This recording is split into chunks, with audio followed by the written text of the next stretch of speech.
শুধুমাত্র সুজি দিয়ে এত সুস্বাদু একটি পিঠা বানানো যায়, যা আমি আগে জানতাম না। আর এই পিঠাটি ঘরের সবাই খুব পছন্দ করেছে। এই পিঠাটি বানানোর জন্য যেসব জিনিসের প্রয়োজন হয়েছে তা আমি আপনাদের সাথে আজকে শেয়ার করব। তো চলুন শুরু করা যাক। এর জন্য আমি প্যানে আমার পরিমাণ মতো কিছুটা সুজি নিয়ে নিয়েছি, যেটা আমি চুলায় টেলে নেব ভালোভাবে। এটা চুলায় টেলে নেওয়ার পরে আমি এগুলোকে একটা সেদ্ধ করে নেব, মানে একটা ডো বানিয়ে নেব, যার জন্য আমি প্যানে পরিমাণ মতো জল দিয়ে দিয়েছি।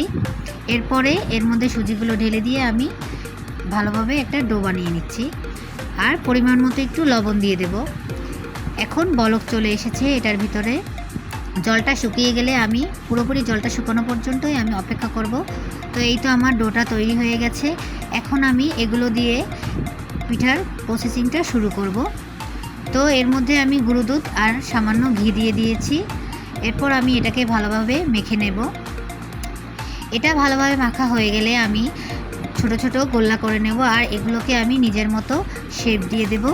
আপনারা চাইলে ভালোভাবে এটার একটা শেপ দিতে পারেন বা সুন্দর ডিজাইন করতে পারেন। তো আমার পিঠাগুলো হয়ে গেছে, এগুলোকে আমি ভাজতে দিয়ে দিয়েছি। এর মধ্যে আমি একটু ক্যারামেল করে নিলাম। এরপরে আমি 1 কেজির মতো দুধ দিয়ে এটাকে জাল করে নেব, আর এর মধ্যে কয়েকটা এলাচি আর তেজপাতা দিয়ে দিয়েছি। দুধটা জাল হয়ে গেলে এর পাশে আমার পিঠাগুলো ভাজা হয়ে গেছে। দুধটা যখন বলক চলে আসবে তখন আমি চুলাটা বন্ধ করে এর মধ্যে পিঠাগুলো দিয়ে ঢাকনা দিয়ে দেব কিছুক্ষণের জন্য। এরপরে গরম গরম সার্ভ করুন এই পিঠাটি। সবাইকে ধন্যবাদ।